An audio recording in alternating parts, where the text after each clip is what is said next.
What is up? Yo, yo, yo. Good morning, everybody. Good day, good evening, whatever time it is for you, man. Happy Thursday, man. Happy Thursday. June 1st, baby. June 1st. Yeah. I don't know, man. We'll do the news. We got some, another good day of V Rising before us today. So that'll be the Jam-a-lam, dude. So hope everybody's doing well.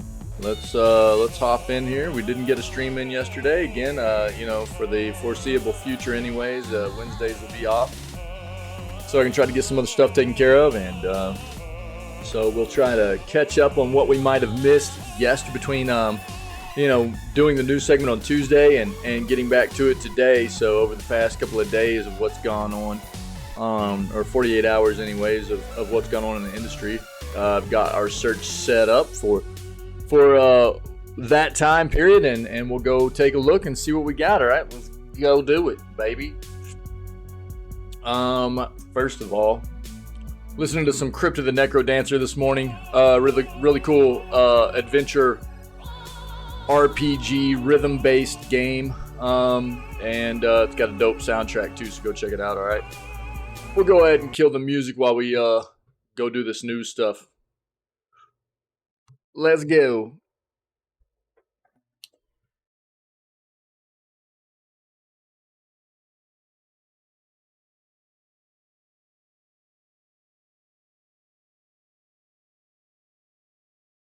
PS Plus Essential Games for June announced. Go take a peek at that.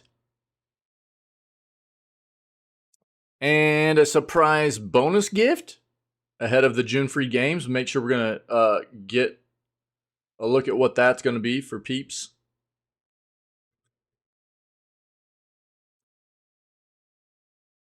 Okay.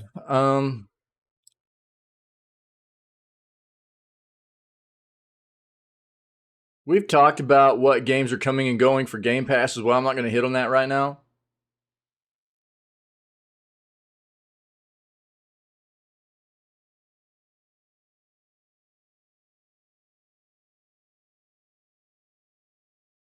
Interesting. I'm terrified. Night Dive Studios boss on remaking System Shock. Okay. Firaxis hit by layoffs after Marvel's Midnight Suns flop. What's weird is that this game wasn't bad. This game, I think, consensus review was decent. Like what? Close to an 80 Metacritic, probably? Let's pull this up. When we talk about it, we'll pull up the Metacritic and everything. But I mean, it's not like this game was bad necessarily. It just didn't sell. I think that when it released, it performed fine. I think that a lot of people that played the game enjoyed it. Firaxis obviously is known for these types of games, these squad-based, tactical, turn-based kind of games. This one, they incorporated a card playing mechanic into it as well, and it obviously is Marvel, so lots of superhero stuff. It just didn't sell. And I don't know. Apparently it's taken the toll on the company too, so we'll take a look at that. Fable fans convinced a big reveal is coming after the Xbox Game Showcase. Look, I'll pull this up. What I'm going to say right off the bat, though, is that everybody was convinced that we were going to get Avowed stuff last year, too. And we didn't. So people are going to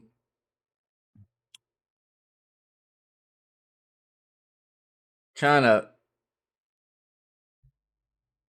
always get the hype ball rolling, if you will, about these titles they want to see info about.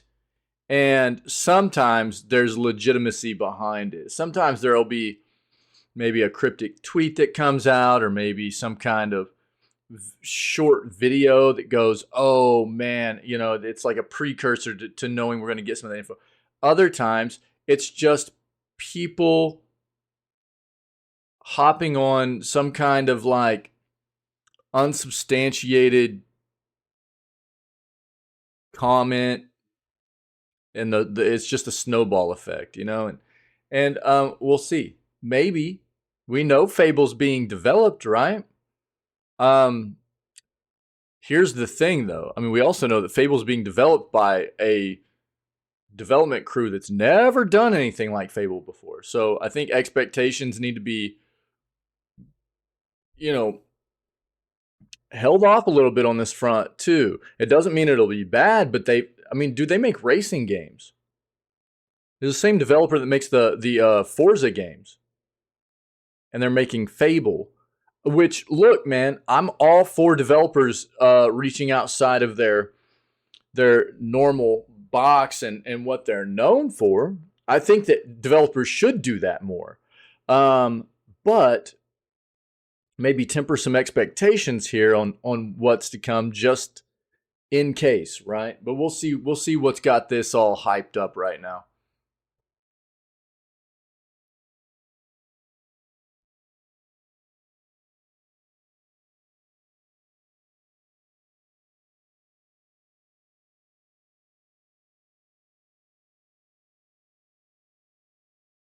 Oh yeah, yo, we've got a an article our buddy Mithril sent to us too.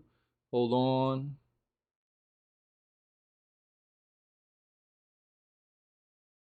Yeah. We've got this guy as well. Um hold on.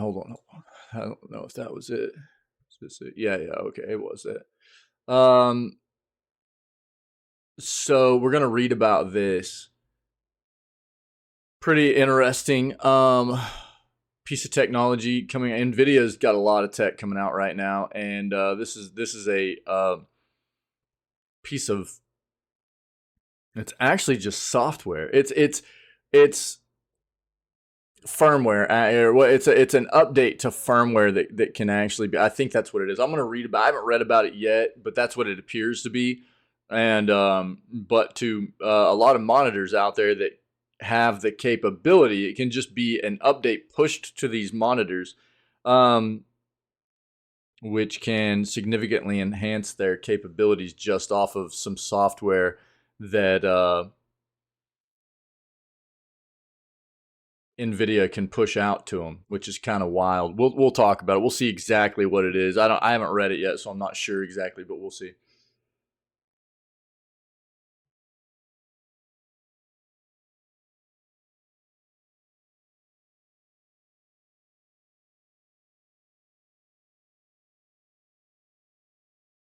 I think we've read enough about the Project Q at this point.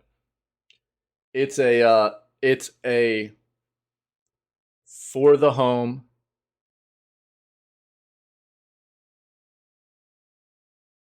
wireless PS5, basically mirroring device. So it allows you to remotely play your PS5 anywhere else in your house. I feel like it's pretty underwhelming. In my opinion, what PlayStation should have been doing here, I think that, I mean, look, oh God, I've got an article out on YouTube right now, or I've got a new clip where I go over this and why I feel like this is underwhelming. But TLDR, remote play is something that's been around for a decade now in like mainstream consumer products.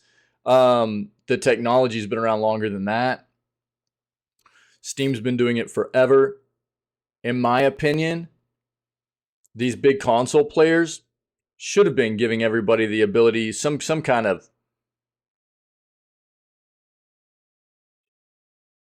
quality of life option for remote play within the same network, same home network, to where you can play off of your device in another room onto another monitor or whatever. It's not hard to do. It doesn't take very expensive hardware or anything. It can be done over software nowadays. Actually, that's what Steam does. And for Sony to just totally like release a handheld that's not a full handheld, it's basically just a remote play device, in the current state of the gaming world and industry, where whenever people are looking at handheld devices as they should be dedicated standalone devices, it feels very underwhelming for me that their device they roll out is just a mirroring device. There'll be people that buy it, but I'm just not, I'm not seeing it, man. I'm not seeing it. It feels very underwhelming to me. I hope that they're still working on something else that is an actual dedicated handheld device.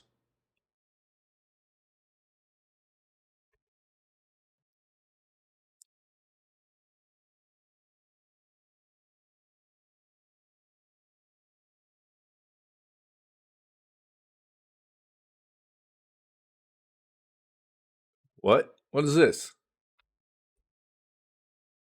Oh, interesting. Let's pull that up. Yeah, these are not anything new necessarily, but in case anybody's not aware that this is kind of a thing here, it's basically a dedicated GPU that you can attach to your like laptop to get more gaming power, graphical gaming power out of it. It's how that works. It's been a thing for a while. They're usually pretty expensive though.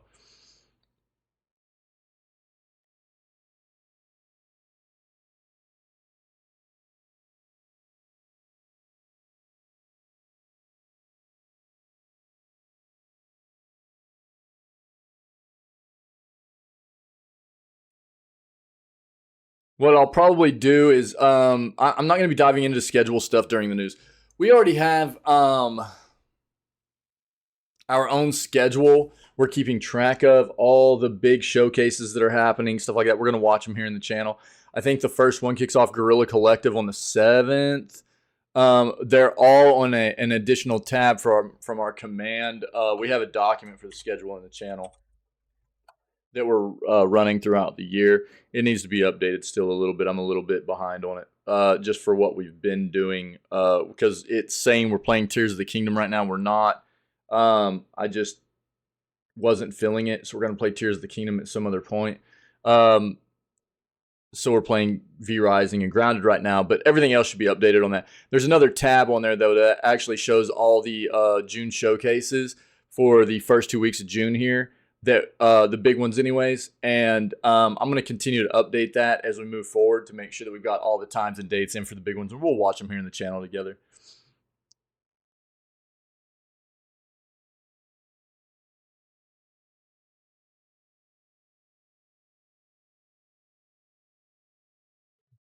Second time I've seen this.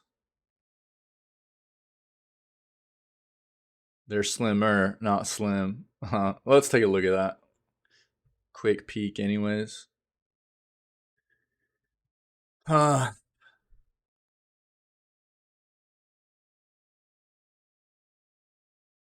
CMA appeal will take place in July. All right. That's what we needed to know. Let's pull that up and read that real quick.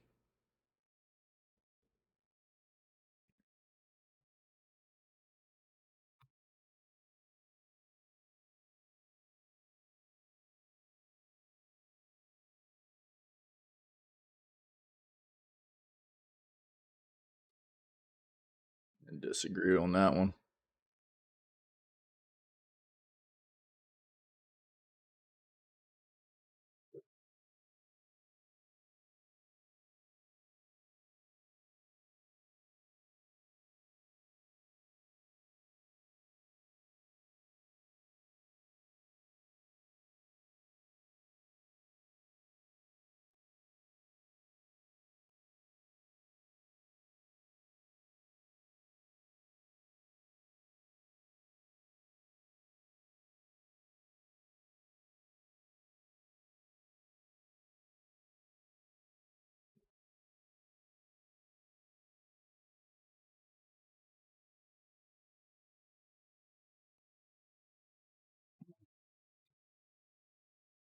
All right. I can already tell that it seems like this is a console fan just off of the first subtitle here.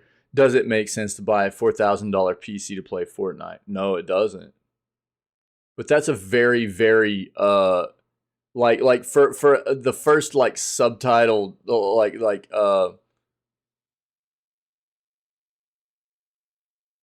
sub main title there for that to be your play, like that obviously just makes you come off as obviously having a bias towards console. Does it make sense to spend $500 to $600 on a console and always have to rebuy games on them all the time? Look, I mean, there are pros and cons to both sides. So let's not act like one side is necessarily always going to be just better than the other, right? I mean, we talk about this a lot.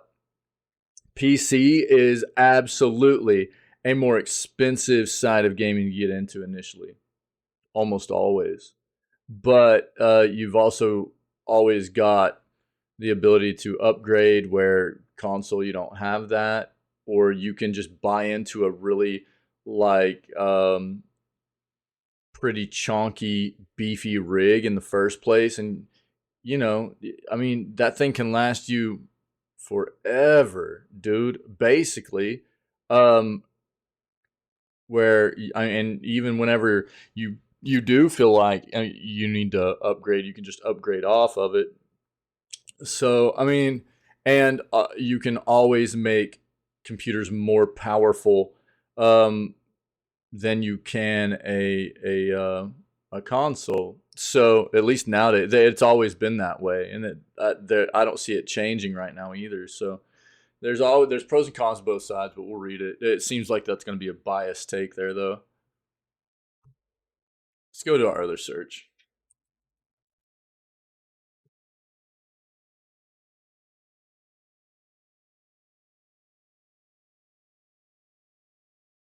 Not E3 2023 schedule.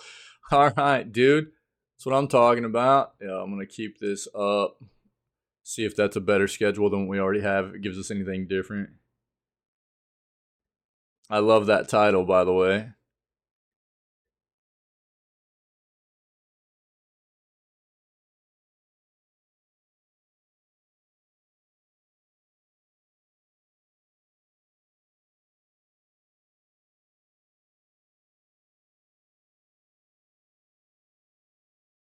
Let's make sure we know what we're getting here with Game Pass, new titles. Just make sure. I can't remember if we hit on that yet or not for June. I don't know if they had announced it officially by the time. Like the last that we hit might have just been the games that we're gonna already announce that we're leaving. I can't remember. Yeah, we've hit on this twice in previous news segments. Pretty wild. And if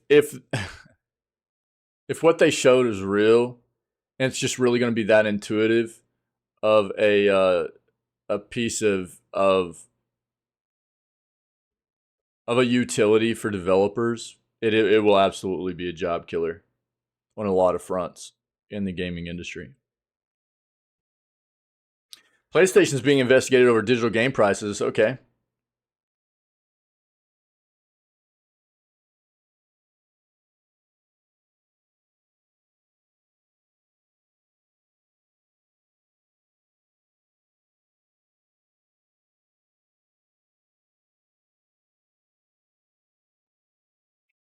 What?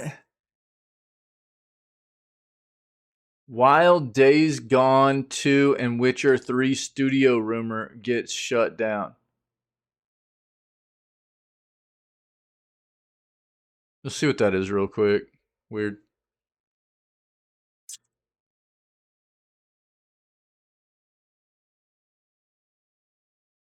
Yo, can we just focus on getting Knights of the Old Republic out first? Please. Knights of the Old Republic remake. Can we just wait till that gets out before we start asking for other Star Wars remakes? We already knew about that. We already knew about that also.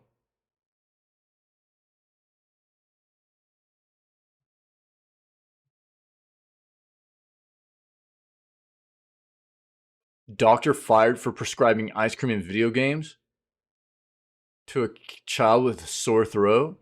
Bro, that's my kind of doctor. That's my kind of doc, dude. WrestleQuest video game trailer released, launch date and everything. Bro, I want to play this. I want to play this. Let's go.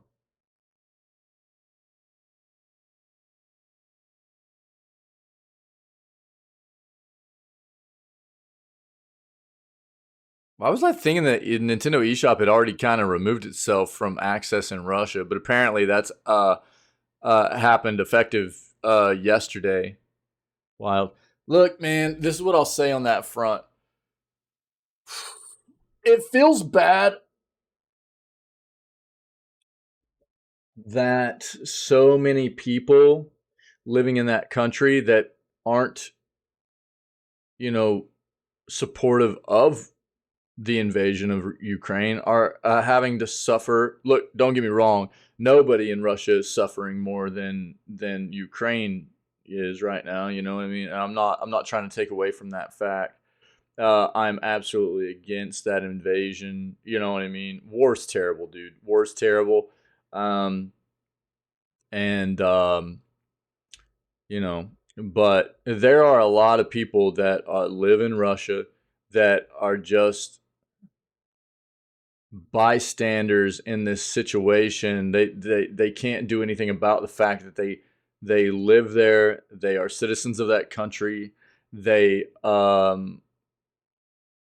unfortunately fall under that regime, that government. You know what I mean? And you know, from access being pulled to things like Nintendo eShop to the potential of like, you know, not being able to participate in like sporting events. I mean, and it's not necessarily their fault. It's not their fault, and they're not even they.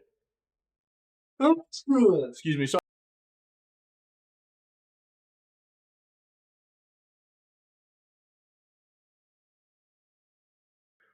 Woo wee, man! It's allergy season. Sorry, guys. So it sucks, but it's one of those things that happens. It's one of those things that happens whenever these kinds of situations come about in the world to try and more companies get on board with doing this kind of thing. And it's not to punish the people that aren't a part of it, but it's more of a ploy to try to get that you know to show support for the other side and to also try and the more that you have that pull out of giving that country access to worldwide products and stuff, the harder it makes it on that government to continue to justify those actions, because it creates a lot of disdain throughout the country and everything. So I don't know. It sucks, dude. It sucks, but no more Nintendo eShop in Russia, apparently. What? Surprising God of War game teased? What? Oh god, sneeze was brutal.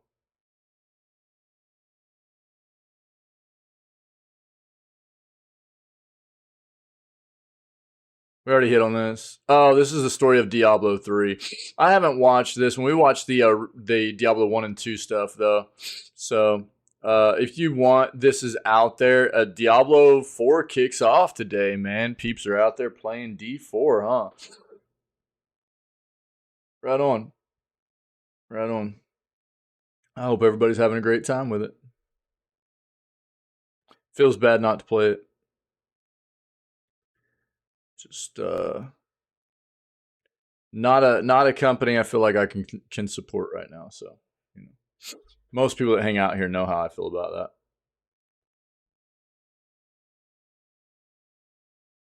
that. Yeah, boo Nintendo. I've got recent video gaming news clips up right now about Nintendo. They're disgusting. Nintendo's disgusting. Okay, let's stick with this. New Xbox Game Pass titles for console, PC, cloud have been announced. Amnesia: The Bunker, Car Mechanic Simulator 2021, and what is that? Dordogna? Dordogna? So Microsoft revealed the next wave of titles coming to Game Pass for console, PC, and cloud gaming.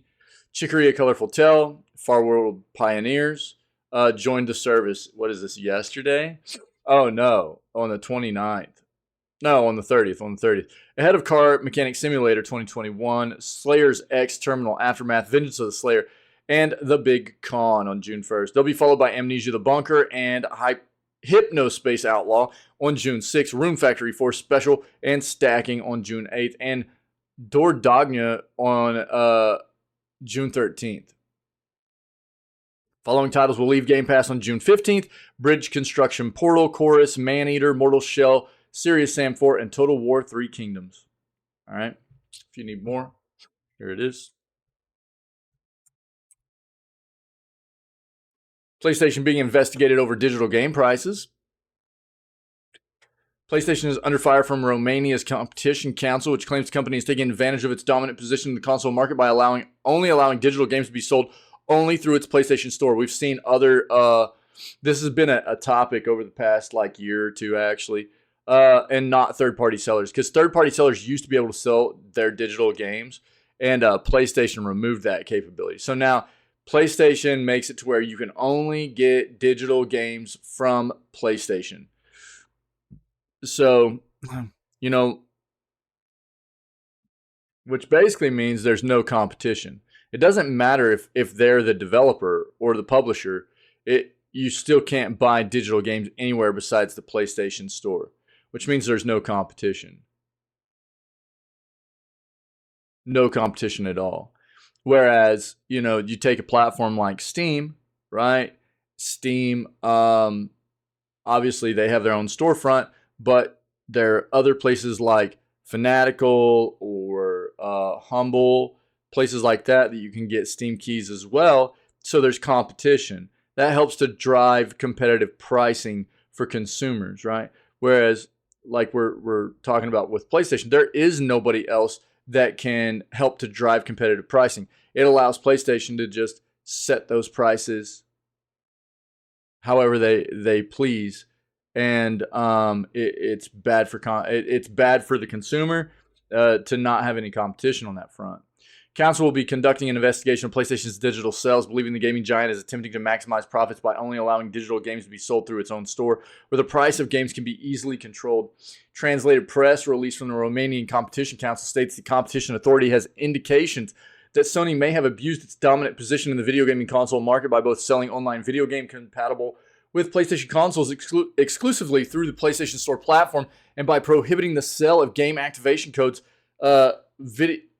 video compatible with PlayStation consoles by competing distributors. This would lead to higher prices for games featured on the PlayStation Store, which often only see reductions during sales. The council believes these actions are detrimental to customers in Romania, could also discourage Romanian studios from developing video games compatible with PlayStation. PlayStation hasn't given a statement on the accusations yet, but is presumably cooperating with the competitive body's investigation. This is actually part of a wider discussion of video game prices in general, as many consumers feel games are becoming too expensive nowadays, with companies like PlayStation and Nintendo facing backlash for increasing the price of their exclusives like The Last of Us Part 1 and The Legend of Zelda Tears of the Kingdom. Yeah, it's not good. We've talked about that for a while, actually. I haven't seen it in the news in a while, but we've definitely talked about it before. It's probably been a few months, a number of months. But Romania is not the only country that has concerns on that front with PlayStation. How a wild video game rumor races around the internet before getting shut down.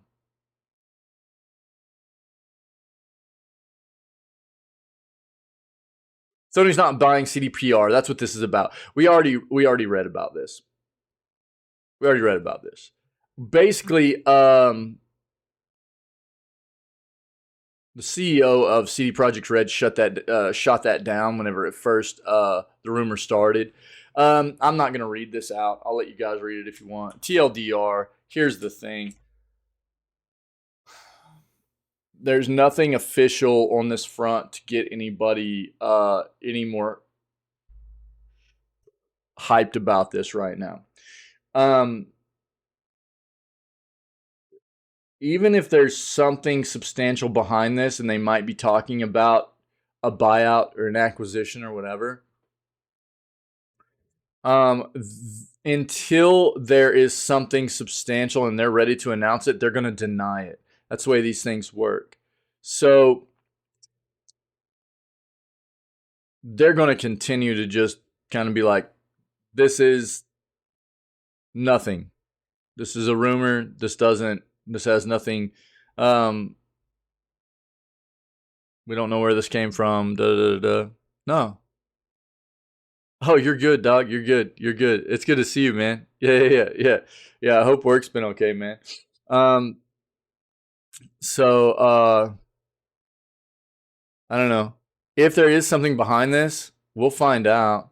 But it's just not going to be until they're ready to announce it, you know? Yeah, that's all right, buddy. It's good to see you, dude. I hope that everything's going okay, and I hope work goes well, man. Maybe we'll see you later or something. Let's go, baby. This is what I'm talking about. This is a wish list on my Steam, on my Steam account already. WrestleQuest looks fun, dude. Trailer released, launch date announced. They already had a trailer, but it might be a new one.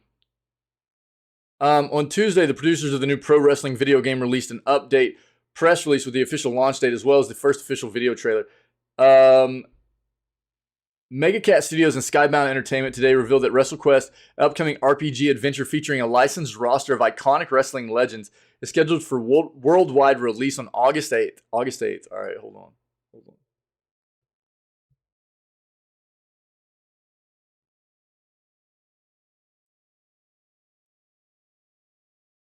I got to put this in our schedule.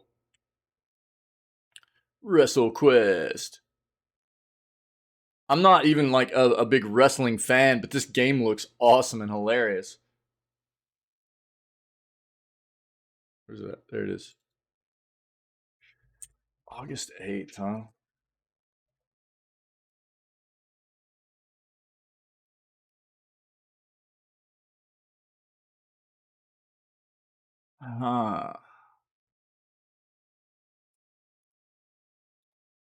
Interesting.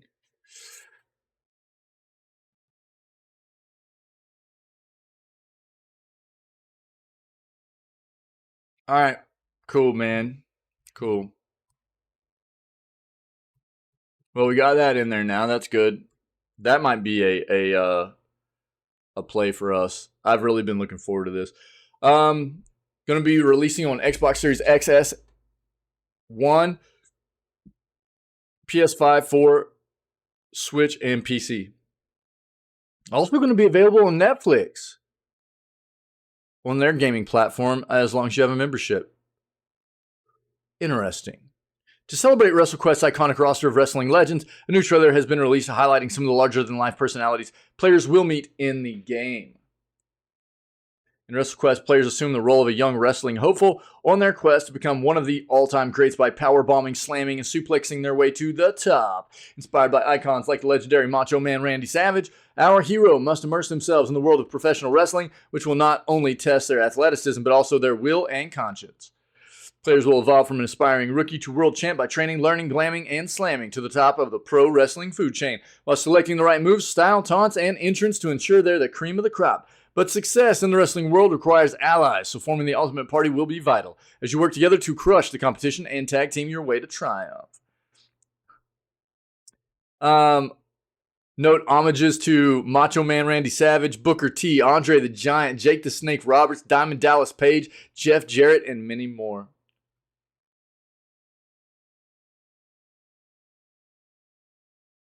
The Megacat team are no strangers to working with legends. After inviting Jeff Jarrett, Diamond Dallas Page, and Al Snow to help around the studio, fans can witness the wisdom and mayhem that these three wrestling icons brought to the office in the exclusive Beyond the Cat series.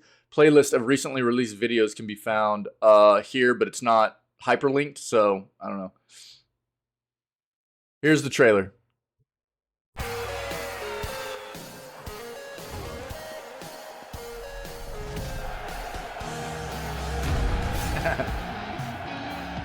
Every wrestling legend follows their own path to fame and glory, but you won't be crowned wrestling royalty without harnessing the power of the masters to ignite your quest. Your rise to stardom begins at the feet of giants. Man, it'd be so dope if they got some like multiplayer going for this. Respect is victory. Training with the best is never easy, but wear those bruises with pride. You're going to need all the help you can get to unlock your potential and win the support of legendary wrestling icons. Once they're on your side, those legends become extremely powerful allies. The Diamond Cutter, baby. Enlist their help as managers to energize your Sergeant team. Slaughter, dude. No way. Wield their awesome power moves to Said tilt the vibing, match dude. in your favor and unleash your own brand of mayhem.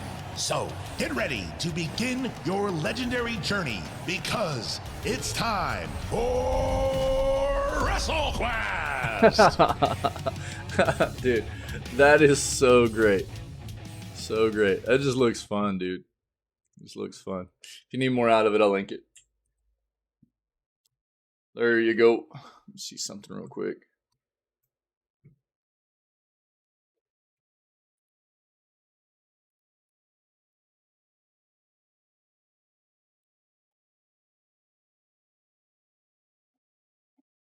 One moment, guys.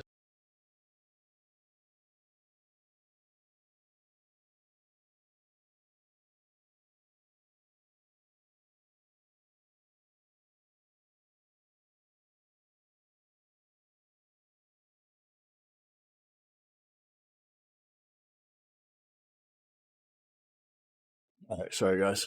1 second here. Un momento.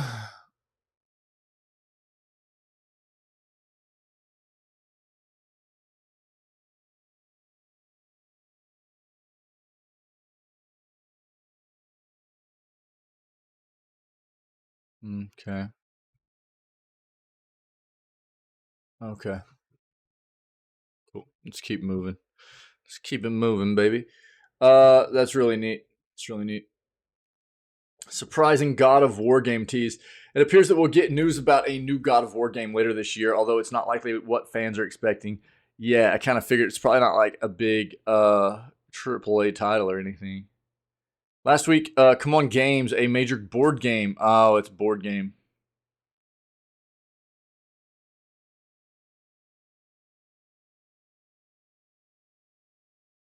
It's board game stuff. If you're interested, God of War board game, potentially. This is not board game news. This is video game news. So, Microsoft CMA appeal will take place in July.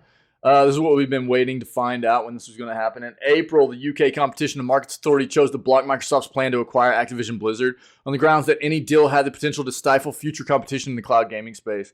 The days following this decision, Microsoft announced it would appeal the block with the UK Competition Appeal Tribunal, which was followed up with an appeal filing in May.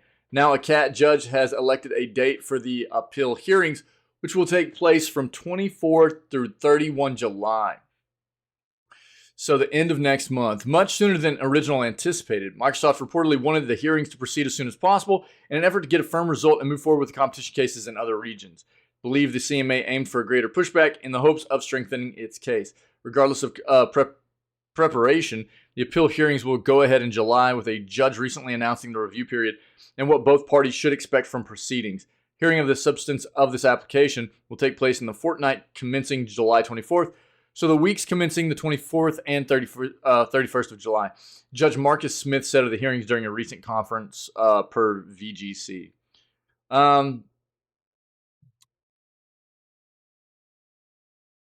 As detailed by Smith, the CAT judges have allowed a 10-day total period to hear evidence from Microsoft, Activision Blizzard, and the CMA. The acquisition of Activision Blizzard will be pulled apart during proceedings, with every facet of the case and the ultimate decision to block the deal analyzed from multiple angles. All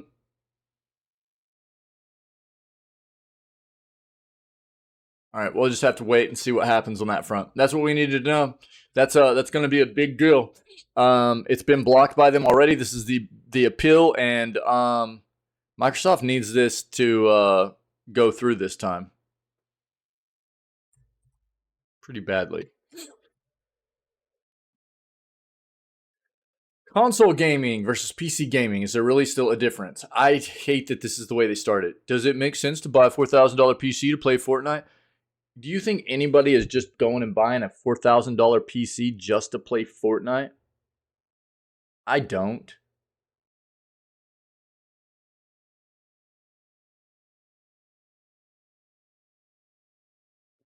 I have a lot of opinions about PC and console gaming in 2023. Who is this author here? Arthur Collins. All right, Arthur, let's hear your take on this. A lot of opinions about PC and console gaming in 2023. Let me start by saying that things have changed over the past several decades when it comes to gaming. As someone that plays games on both PC and console, dude, why is this busted? Okay, we're gonna have to read it like that. This is the site's kind of wonky. As someone who plays games on both PC and consoles, it feels like a tired conversation to even bring this up. There's a lot that needs to be said here. I come from the renaissance of gaming, the 90s, born in 88. I watched console wars firsthand. I played games on hyper DAWs. I've lived and breathed both PC gaming and console gaming from infancy. The debate between PC and console has been a source of contention for as long as gaming has been digital. Gamers, as we know, have always been very tribal. Sega or Nintendo, Xbox or PlayStation. The line in the sand for PC and consoles, however, is a little blurrier nowadays. The hardcore elite likely already knows everything I'm about to say, but for the casual players out there, it's hard to traverse this terrain. I want to break it down for them. Do the games available dictate what you play? Obviously. Let's talk about the landscape of games in 2023 for a moment. We're in a great era of choice at this point, with games coming out for PC and consoles, often concurrently. It's not a matter of if you can play the game, it's now where and when you can play the game. I'm going to hold up right there.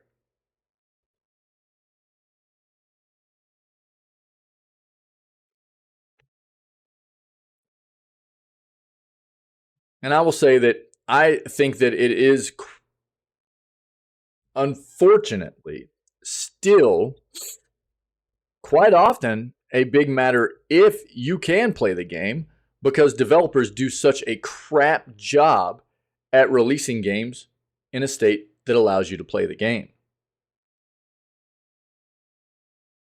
In 2023, calendar year of 2023, there have been so many games that have released that people haven't even been able to hardly experience the content in them because the performance of the games have been so terrible.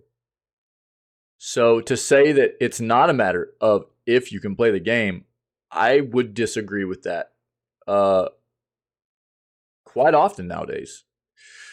The problem that we run into is that not all versions of a particular game are identical. Sometimes a game comes out and runs magnificently on PC, but has subpar console ports.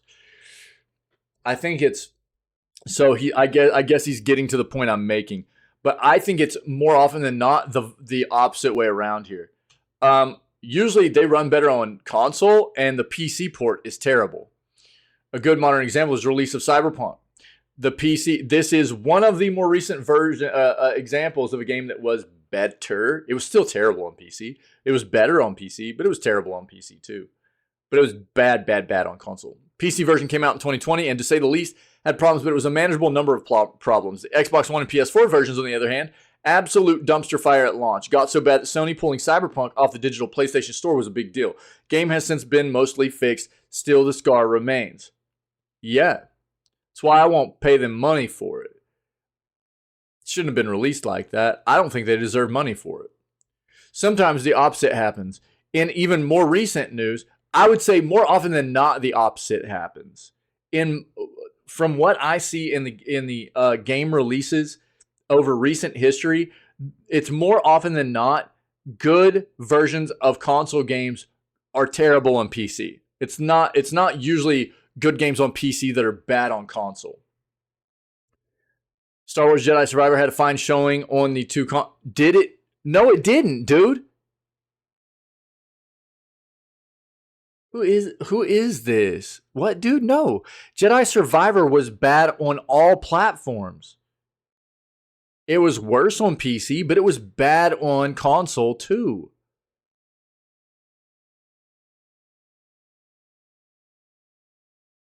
What? I digress. Honestly, the reason to buy specific consoles tends to be if you're a big fan of a franchise or not. Dude. Oh, God. Sometimes. Sometimes. Oh no, dude. He's missing an entire huge segment of people that don't play on PC because they don't have the knowledge to play on PC. Console is easy because it's plug and play. And that's why a lot of people get stuck in the console space. It's easy. Console space is easy. So you buy it, you plug it in, you play it. You don't have to worry about any kind of potential technical issues. So you don't have to figure things out. You don't have to learn. And whether it be people's lack of time or lack of just willingness to learn, whatever the case may be, there are a lot of people that don't want to dive into the PC space because they just don't have it. They want plug and play. So yeah, there's an amount of, obviously console has the proprietary stuff, the first party stuff, you know what I mean? That's a big deal, especially on the side of Nintendo and PlayStation. Xbox has it too, but not to the extent of the other two, right? So yeah, there's an amount of like title chasing. I don't think people do it as much as they used to anymore. I think the biggest reason why people get into console gaming anymore is because they don't necessarily, either they've been with a console for a long time, like a manufacturer like Nintendo or PlayStation or Xbox, and they just have stuck with it because that's what they know, because that's absolutely a thing too. Or they just don't know how to get into the PC side of things because they're not knowledgeable enough. And it's a bit daunting for them. But to say that like the reason to buy specific consoles is because you're a fan of a franchise, that's not fair. That's very, very short-sighted. There's many more reasons than that. Yeah, there's some people that chase specific franchises that are first party and everything, but that is absolutely not the only reason. It's become increasingly common for major exclusive console exclusive games such as Spider-Man or Halo to get PC ports, either simultaneously or eventually thereafter.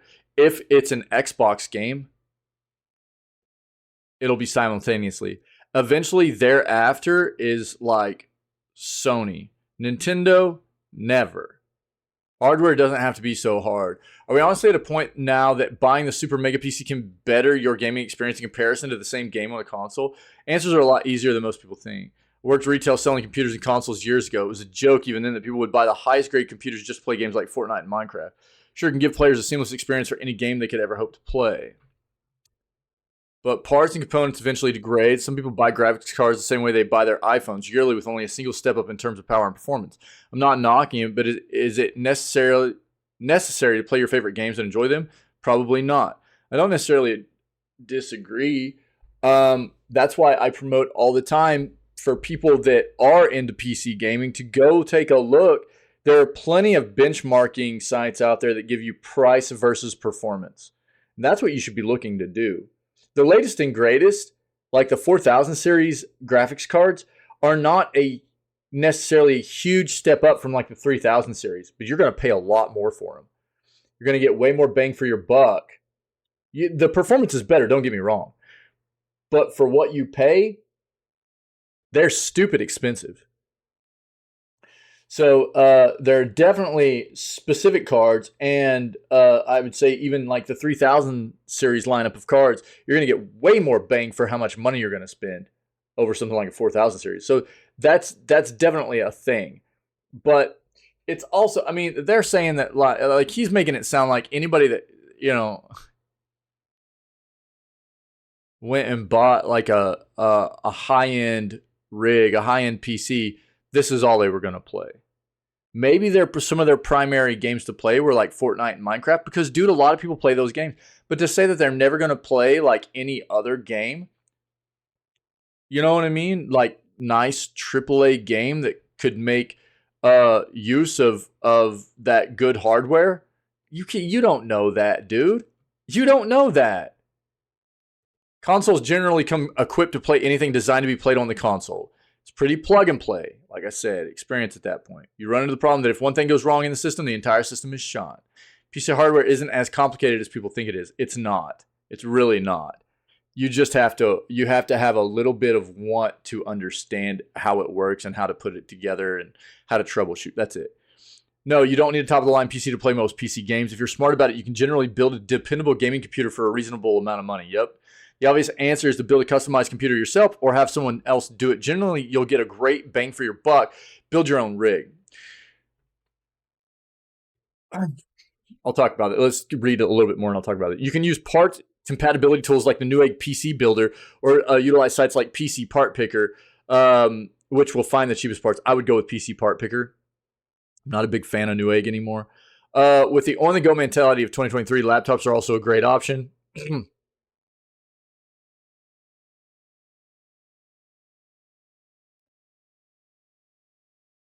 If you don't need the PC, the mobile side of the PC for anything other than gaming, get a handheld. Get a Steam Deck. Laptops are still clunky, dude. You got to lug them around. If you want to actually do legitimate gaming on them, you got to pull your mouse out. I recommend this to everybody. You're going to need a cooling pad. Any kind of decent gaming laptop is going to have a dedicated GPU, which gets very hot because laptops are built very compact and they heat up real easy. So you need a cooling stand underneath it. You have to get your mouse out. You got to plug it in and all that stuff. You know what I mean? It's a lot of stuff to lug around and deal with. But I mean, if you need your laptop more for as a utility, because that's what PCs are naturally, right? It's a very useful tool outside of just gaming. If you need it for more than just gaming, then absolutely a gaming laptop can be a great thing. I'm not discounting that, But if all you're looking for is like a mobile gaming device on the PC front, get something like a Steam Deck. You'll pay less money. You'll be able to game on it. And then you can, while you're at home, you know what I mean? You can game on a desktop or whatever. That would be my advice. Now, here's what I'll say.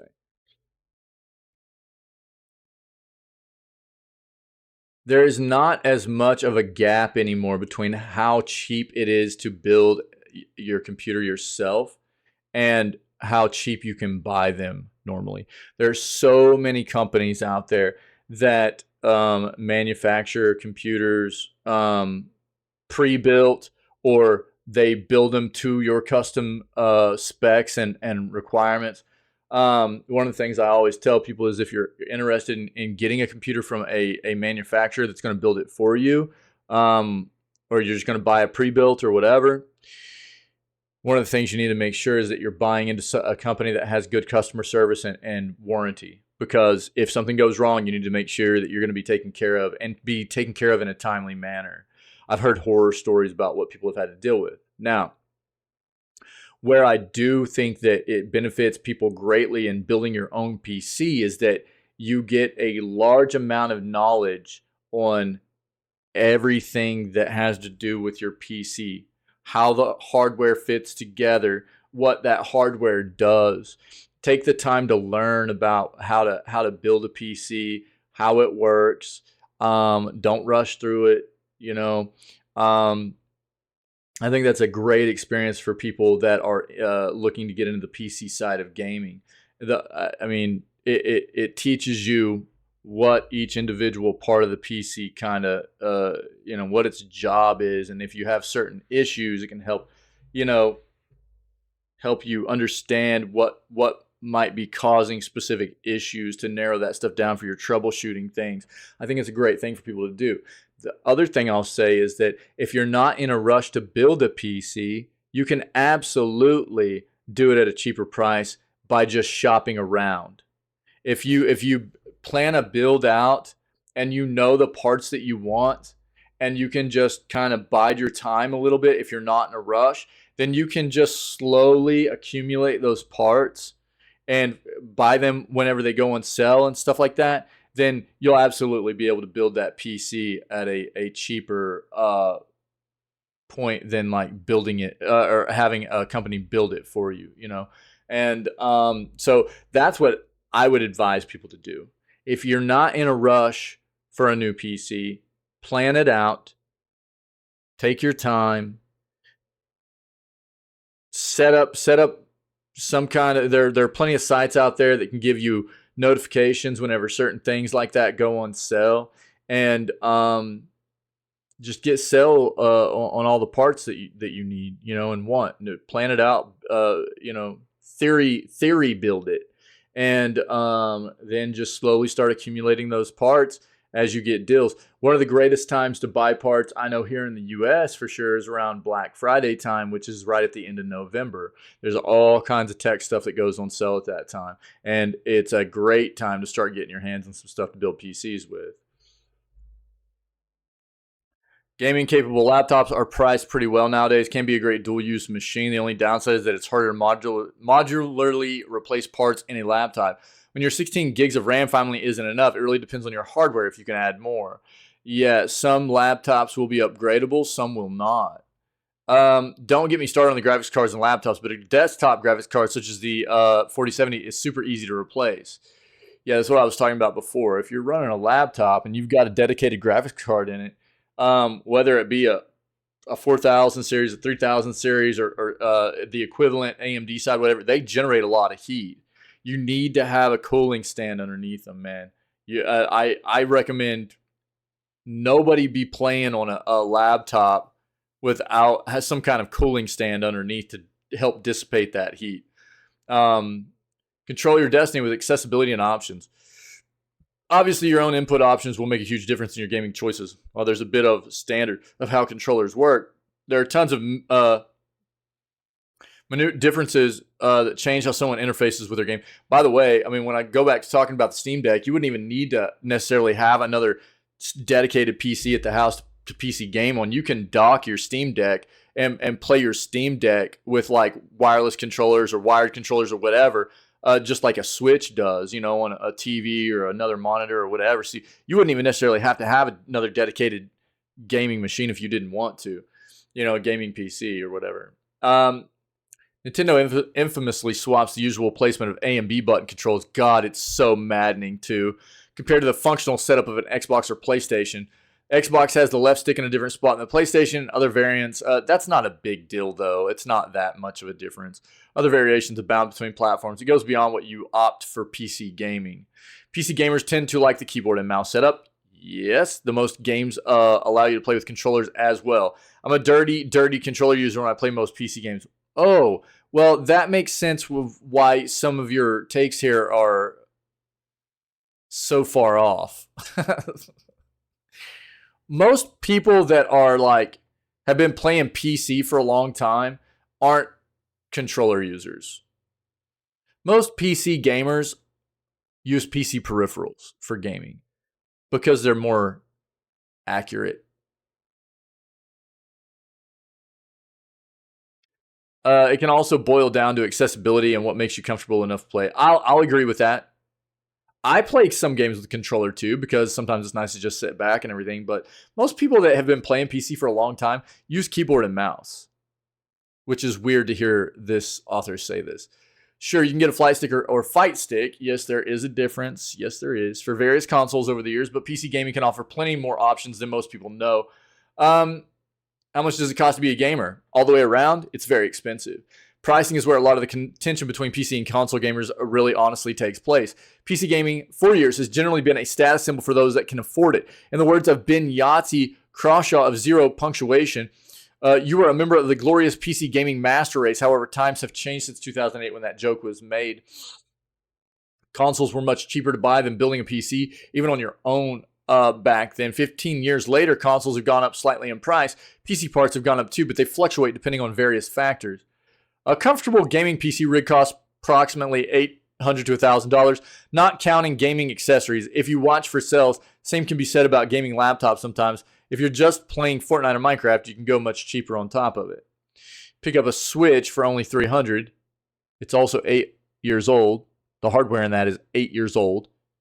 There's going to be a new console coming out very soon. Xbox Series X runs at $500 or a measly $299 for a Series S. Those have been going on sale a lot here lately too, though. PS5 comes in at $500 to compete with the Series X. These come with everything you need to get going aside from your television. Budget makes a huge difference in how you play games, but as long as you go in with the knowledge, you can consider all of your options. And again, look, I mean, the big difference here is, price is different, right? Price is different. $800 to $1,000, you're going to be sitting on something a little bit better than what the higher end consoles already. And you can also build for expansion, build for upgrades in the future. That's something you can't do with these. Now, obviously, 6 years down the line, there's going to be another PlayStation that comes out. So you're going to dump another $500 to $600. So then you're going to be at or above this price point, probably above this price point, right? Where that PC rig's just going to keep going. You might need to spend a little bit more money to upgrade it. So it really balances out. That's the thing that I want people to understand is the initial entry to PC gaming tends to be a little bit higher. It does. The initial entry usually ends up being a little bit higher. But in the long run, it balances out because of the longevity of what a PC rig will usually get you, and as opposed to what the turnover rate is for consoles. Yeah. Choice is an illusion. Gaming, for what it's worth, is a great experience no matter what system you play on. If you're looking for the highest quality 4K gaming experience that makes you feel like you're in the game itself, maybe you need to save your pennies up and grab a high-end gaming rig. I won't judge you. It's your money, and you're absolutely allowed to enjoy the experience however you want. Many, if not most, Xbox games tend to hit PC pretty quickly, if not simultaneously. Most of them hit the same day to the Xbox. PlayStation games often nowadays make their way to PC, albeit quite a bit later than their initial release. They also work as a workstation as well, so they are multifunctional. If you want to plug and play, ready to go, option consoles will always be king for that. Enjoy your gaming and not have to worry about the minutia beyond setup. Yeah, so it's not a bad article, but I personally feel like there were some things that were overlooked and missed in this. For somebody myself that's always been a console and PC gamer, I've said that for a long time. I mean, I have. I've always. I mean, same. I mean, dude, I was playing, games on, PCs that didn't have anything but DAWs on them, back in the day. I mean, that's where I really started my PC gaming at.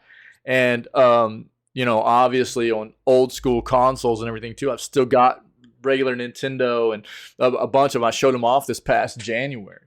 So, I mean, I've been playing console and PC games for a long time. So it's interesting for me to see other people's takes. Whenever I'm that gamer too, and they say that they're that gamer, but then they say things that I don't necessarily agree with.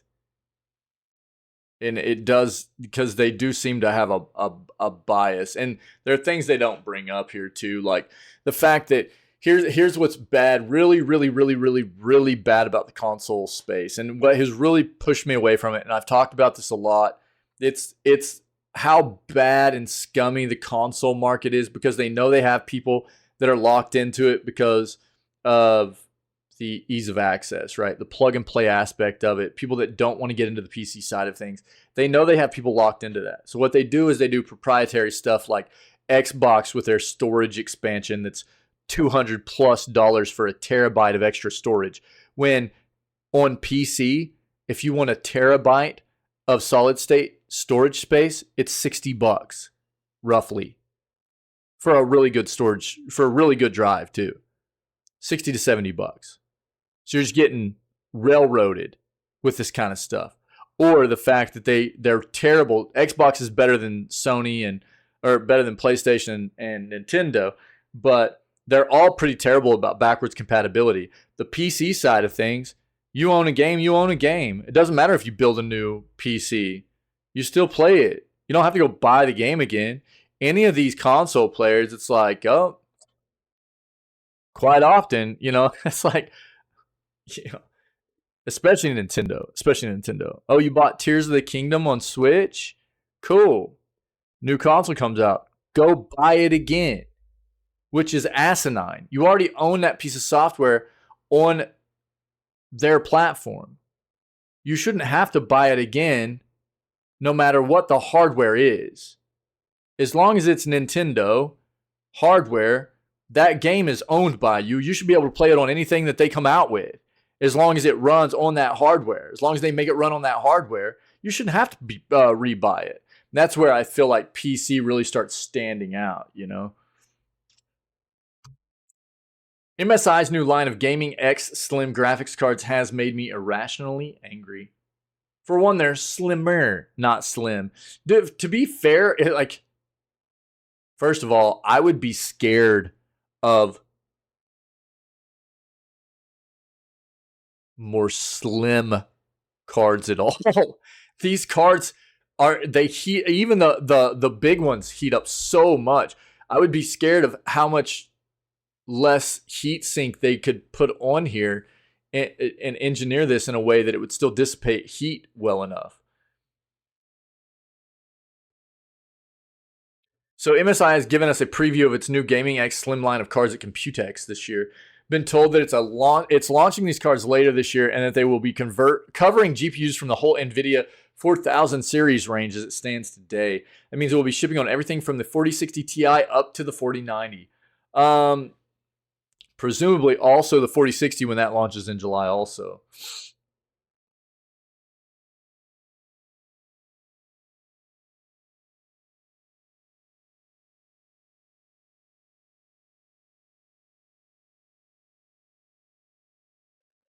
So the slim graphics cards are just slimmer. They're not what I'd call slim. They look like they're 2+ slot cards anyways, and I dread to think how slim the 4090 version is going to be.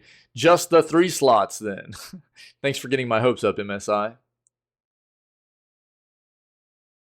We've seen the 4070 Ti version up close, and it does certainly look less chonked than the rest of MSI's current 4000 series lineup. Seen third-party cards that match this scale without any pretense of slimness. Okay. So it's a marketing ploy, basically, is what it is. I'll link it for you. Gigabyte launches a 4090 gaming box that plugs into your laptop. How much is this going to be? So Gigabyte has launched a new external graphics box for laptops featuring a liquid-cooled 4090 graphics card. The box is designed to turn thin and light laptops into powerful gaming machines for users who use their laptops on the go and as their gaming battle station. The box features Thunderbolt 3.4 connectivity for hooking up the GPU to your laptop, as well as additional USB ports and video out connections. At the heart of the box is a factory overclocked liquid-cooled 4090 graphics card that features an Aorus Waterforce 240mm AIO cooling solution, memory, and power delivery system. The cooling solution sports a large copper base plate for cooling the graphics card components, highly durable FEP tubing, and 2 120mm silent fans connected to the radiator. You see it all right there, yeah. As a result, the card should have exceptionally good temperatures, offering high clock speeds, good overclocking potential, and longevity due to reduced temps. Gigabyte doesn't specify which 4090 model is used in this box. Suspect it would be a modified Aorus RTX 4090 Extreme Waterforce. The box itself is 189 by 302 by 172 millimeters. Comes in a mature aesthetic paint job, doused in matte black.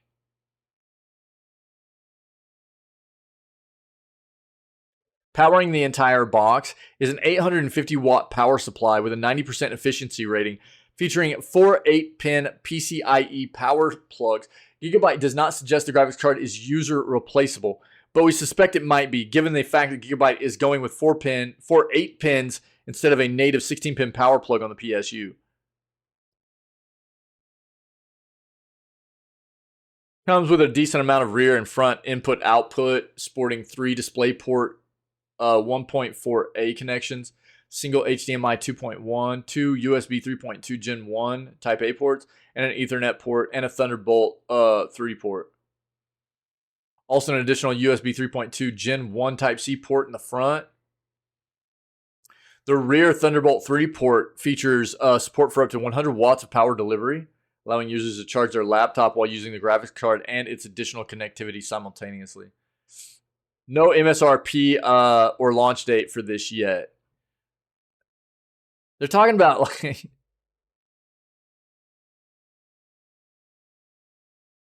they're talking about taking this on the go. Oh man.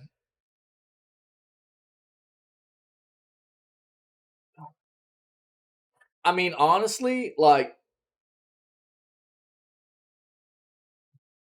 again, this is just where like I feel like we're getting to a point with this is where handhelds are just becoming so nice, dude. Handhelds are becoming so nice. Obviously, like the screen on a handheld is smaller, but if you're running around, like if you're on the go a lot, you travel a lot or whatever, that's where like I feel like the Steam Deck is just so nice. So you can use it as your like handheld mobile device. You can just take the dock with you and an HDMI connection or whatever, and dock it up wherever you're going to be hanging out at, and use a wireless controller or a wired controller and plug it in and just there's your PC gaming device. You know what I mean? Is it going to be as powerful as something like this? No, but I mean, do you want to lug this around, dude? Do you want to lug this around and all the cables that you need too? Look how big it is compared to that laptop and that monitor. Hey, is it huge? No, but it's still, I mean, it's still chonky, dude. It's still a lot to lug around. It's cool, don't get me wrong. To have a 4090, you can, I feel like it's just going to be more applicable to like having a nice laptop that doesn't have a dedicated GPU. And then maybe you buy this at some point to just, if you were like, oh, well, I wish I had a dedicated GPU. So you buy this and you just have this at your house with it or whatever. So whenever you want to do gaming, you plug it in and you can get some good gaming out of it. But to just lug this around everywhere you're going to go for gaming, God, I wouldn't want to do it. It's still cool. I mean, but I'd much rather just buy a flipping a laptop that had a dedicated GPU in it. PS Plus Essential Games for June. What do we got? From Tuesday, June 6th, you'll be able to download and play the following: NBA 2K23, Jurassic World Evolution 2, and Trek to Yomi. Cool. I'll link this for you guys. PlayStation Plus subscribers get surprise bonus gift ahead of June free games. Sony has been emailing select customers with a spicy limited time offer which you won't want to miss out on.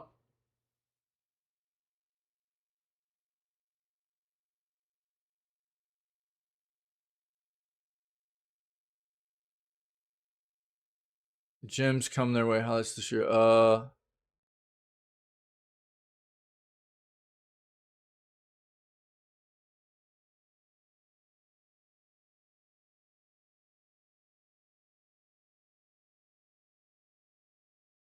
Let's see here. PS Plus has really been proving its worth this year with tons of brilliant freebies. In recent months, countless incredible games have hit the service. Extra tier subscribers in particular have been eating good with the likes of Horizon Forbidden West, Ratchet & Clank Rift Apart, and Ghostwire Tokyo, all available to play via the game library. However, even essential tier subscribers have had some gems come their way. Highlights this year have included Sackboy: A Big Adventure and Star Wars Jedi Fallen Order. Obviously, though, to be able to cash in on any of the PS Plus freebies, you'll have to pay for a subscription in the first place. Thankfully, as Comic Book reports, Sony has been emailing a number of existing subscribers with a hefty 25% discount as an incentive to renew their subscription. According to the terms and conditions listed in the email, the offer is only being sent to users whose subscriptions were already approaching renewal by 15 May. So if you've not been sent the offer, it may be that you didn't fall into this category. Furthermore, the discount only applies to the subscription tier that you're already paying for. So if you're on premium, you would only get it for premium, right? Email seems to confirm that you can't upgrade your subscription before activating the deal in order to get a discount on one of the pricier tiers, unfortunately. Assuming that you're eligible, there's not long at all to claim this offer. Only available until yesterday. Sorry, guys. God. Well, hopefully some people got in on it. Sucks. All right. I'm terrified. Night Dive Studios boss on remaking System Shock. How is this doing, by the way? It was at like a 75 on Metacritic the first day.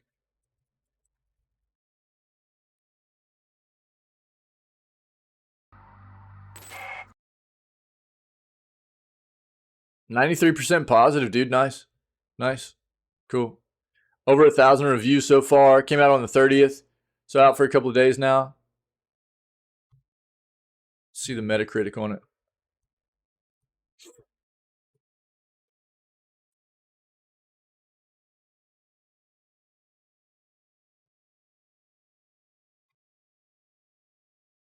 $76 user score of 8.0. Pretty good, man. Not bad. But $40 initial price point.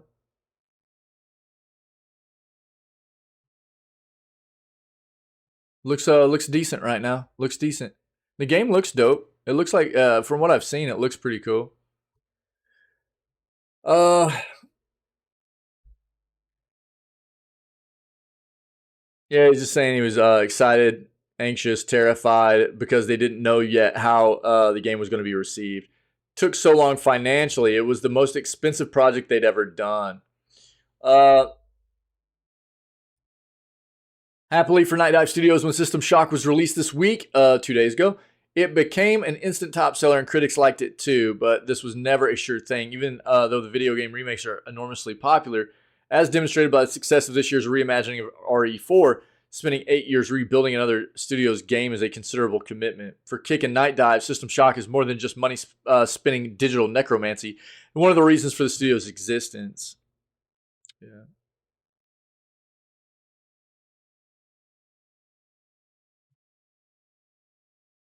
It's a long article, guys. So we know that Night Dive is now being acquired by Atari also. So what that means for them moving forward, we're not quite sure. We'll find out, but we'll see what happens there.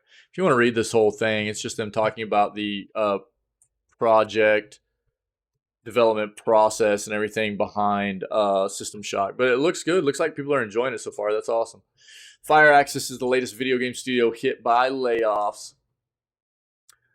Fireaxis Games, the video game studio behind Civilization, has laid off Civilization? Not just Civilization, dude. Civilization, XCOM, has laid off about 30 developers. A source familiar with the studio tells Axios. Layoffs happened yesterday. The studios are cutting roles across the industry. They have been the entire year so far. Cuts were due to a sharpening of focus, enhancements of efficiencies, and an alignment of our talent against our highest priorities. A rep for Fireaxis publisher 2K Games told Axios. Studio remains focused on developing critically acclaimed video games, they also said. Fireaxis' most recent game, December's tactical superhero combat adventure Marvel's Midnight Suns, reviewed well but sold poorly, as I said earlier. Yeah, it apparently is a pretty good game, but it just didn't sell, dude. All right, so they laid off about 30 developers. I mean, this is like this is one of those games that's in the same kind of category as something like Guardians of the Galaxy. It's another one of those games that has reviewed very well. It's a game that came out but it didn't sell. Like nobody bought it. Are people just done with the superhero stuff? Is that what it is? Because there's definitely something to be said. I mean, both of these are Marvel, right? Is that what it is? Are people just getting tired of the Marvel stuff? Because Guardians of the Galaxy reviewed very well, and it didn't sell very well. And now you've got Marvel's Midnight Suns that also, now these are two totally different games, too, genres and everything, but they do have a similarity in there of them both being Marvel games. So why did neither one of them sell when they're both supposed to be pretty solid titles, pretty solid gaming experiences, performance and content wise? I don't know. Dude, nice. Pixel Bob, dude. Nice. It's kind of wild. Fable fans are convinced a big reveal is coming after Xbox Game Showcase tweet. Okay, so there's a tweet that actually got this started here, huh? Fans think that Microsoft and Xbox are teasing some Fable news at the upcoming Xbox Game Showcase next month.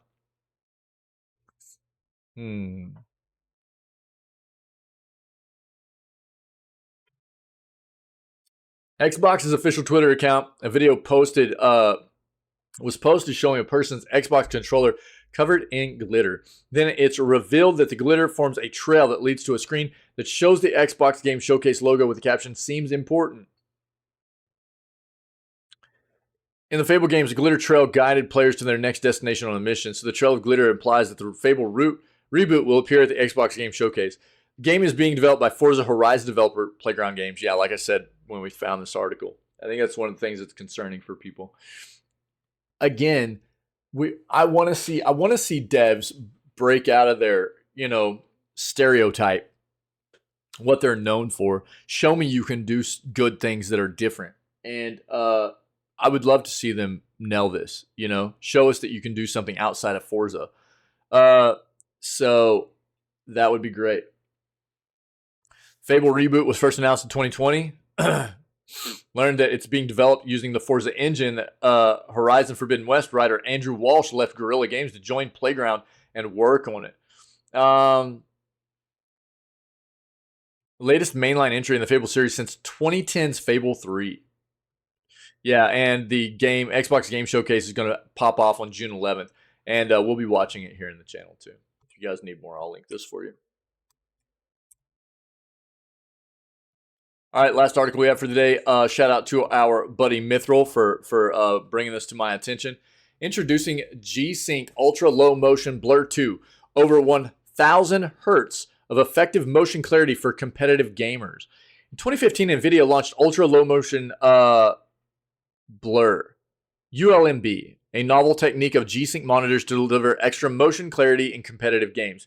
Today, we are launching G-Sync Ultra Low Motion Blur 2 with over 1,000 hertz of effective motion clarity for the best motion blur reduction for competitive gamers. Compared to the original, ULMB2 delivers full refresh rate backlight strobing, nearly 2 times higher brightness, and has practically zero crosstalk.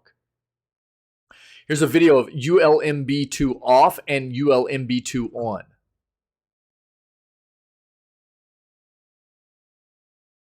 Slow motion at 360 frames per second. Interesting. ULMB2 is available now for free for capable 1440p 360 Hz G-Sync monitors through a single-click firmware updater. That's dope.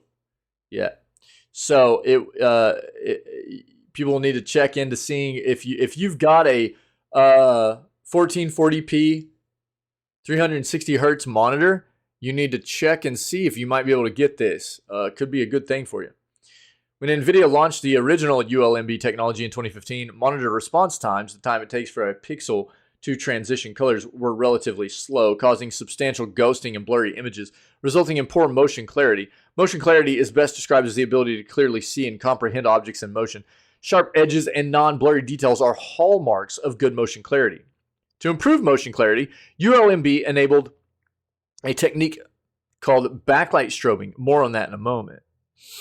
So traditional hold type backlight versus backlight strobing, okay, at 10,000 frames per second slow motion.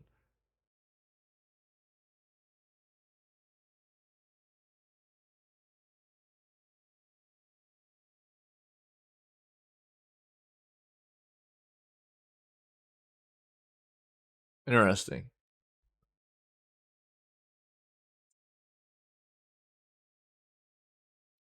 Huh. So to achieve backlight strobing, ULMB disables the backlight 75% of the time. This 25% duty cycle on a max 300 nit panel meant that the images would be clear but less bright. With the original ULMB, we would need to wait longer for the pixels to transition to the right place before turning on the backlight due to the slower pixel response time in 2015. To compensate, ULMB would reduce the refresh rate to give the pixels more time to transition. Because of these drawbacks, competitive gamers often chose not to use the feature as the full refresh rate and bright image were more desirable. Enter G-Sync Ultra Low Motion Blur 2. So ULMB 2 provides full refresh rate, backlight strobing, and significantly brighter images, all while maintaining pristine image quality. With the panel response time improvements from our partners at AUO, ULMB 2 gives competitive gamers the motion clarity needed to perform at peak levels by keeping them in the game when moments get chaotic. With ULMB2, gamers get an effective motion clarity of over 1000 Hz with these improvements, calculated as the refresh rate of the monitor multiplied by 1 over the duty cycle. So its effective motion clarity equals refresh rate times 1 over the duty cycle. For a 360 Hz monitor with ULMB2, the effective motion clarity is actually 1440 Hz. That means in order to obtain the same level of motion clarity without ULMB2, gamers would need a classic panel capable of 1440 Hz. To show this in action, set up a test panel in our lab. Below is an example of a 120 Hz monitor with backlight strobing compared to a 480 Hz monitor without backlight strobing. Effective motion clarity equals 480 Hz equals 120 times 1 over 0.25.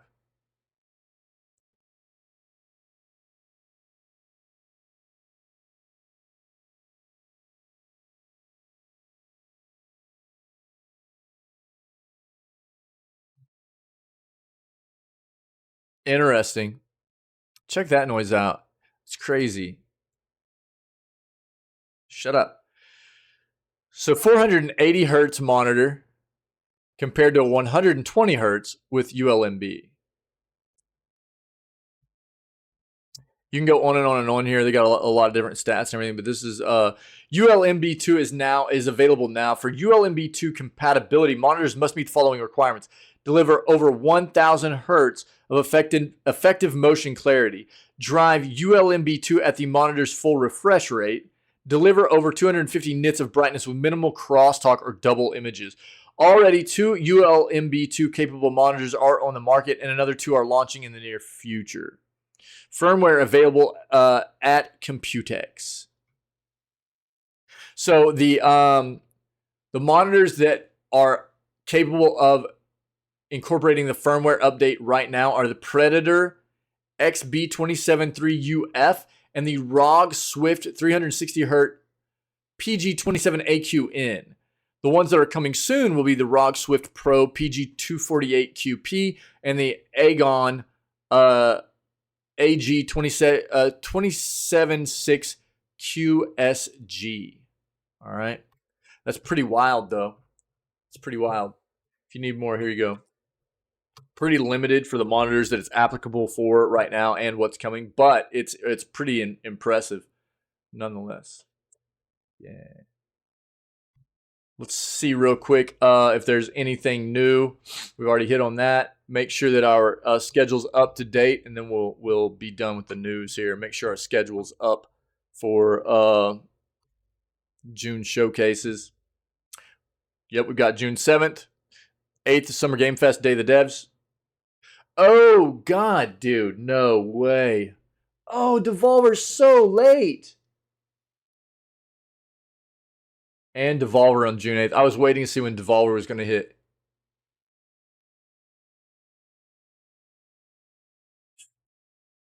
So, Day of the Devs is at...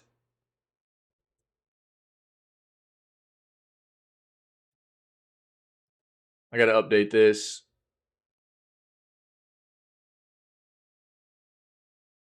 That's 2 for us. 4, so 1600. 100 for Day of the Devs, and Devolver will be 1700. All right, man. It's going to be a long day that day.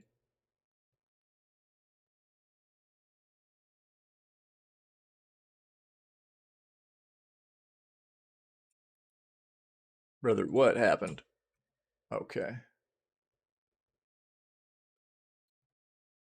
Woo! Lots of showcases that day. All right.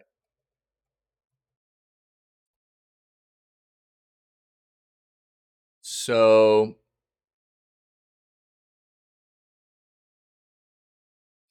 basically on the 8th, starting at 2 o'clock p.m. for us, we'll hit Summer Game Fest. 4 o'clock's Day of the Devs. 5 o'clock is Devolver, and we'll just be done with the stream after Devolver's. Devolver's gonna always my favorite, dude. There's no way I'm missing Devolver's, so we're just gonna go late that day. 9th is Accessibility Summer Showcase. Interesting.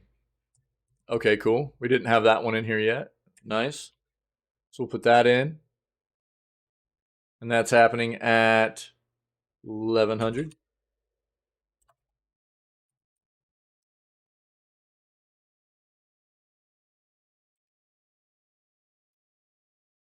Sick. Then on the 10th, we've got, oh my God, Wholesome Direct. Future of Play Direct. No, we'll do Wholesome Direct at noon. Well, 11 for us. Future Game Show. And then the OTK. Oh. No, I'm good. I'm good. Then the 11th.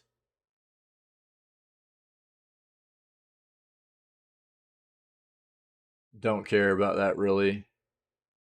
With the Xbox Game Showcase, yes, at noon. Starfield Direct will be right after that. And then the PC Gaming Show, we've got that in. June 12th, Ubisoft Forward's kicking off at noon. So I'll put that in. I didn't have the time for that one yet. Cool. Dames for Games. Yeah, we'll watch that, dude.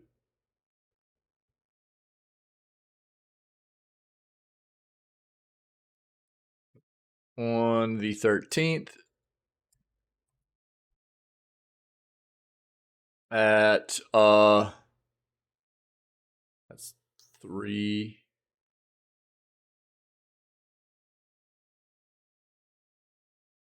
Yeah, okay.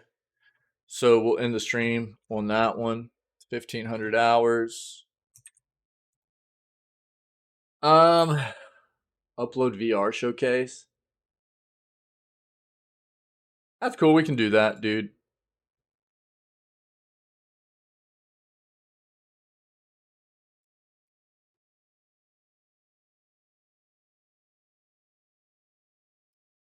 I need to see something though. So that'll be 1 o'clock, 1,300 hours. Cool.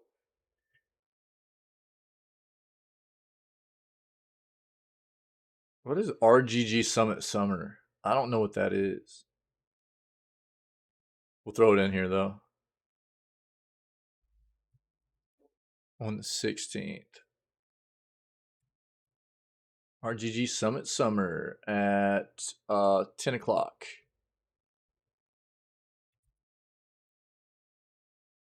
Okay, cool. I'm actually probably going to bookmark that. Let's pull this one up too, though. See if they've added anything to this. Doc, give me the schedule. Not really. No, this hasn't been updated. This one's actually better. Nice. Okay, well, our schedule's been updated. One of the things I need to see real quick is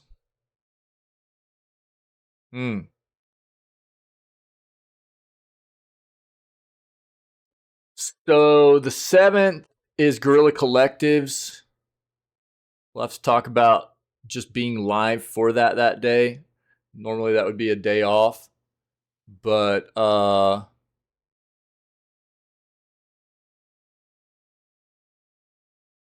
probably go live just for that. And then the following week, Wednesday, is an Upload VR showcase. We'll probably just like recap that. I probably won't go live for that one though. The Gorilla one I will. Yeah. Nice. Seems good. All right. Updates, baby. Updates. Nice. There we go. Them was the breaks, baby. That's the news. For today, June 1st, I hope everybody had a good day yesterday while I was off, and hope you're having a great day today. We're gonna go play some V Rising. So let's get some music popping off here. How about it? Let's go. Yeah. So we'll have a good rest of the day playing some vampire stuff, man. And I don't know if anybody's checking out this video gaming news segment.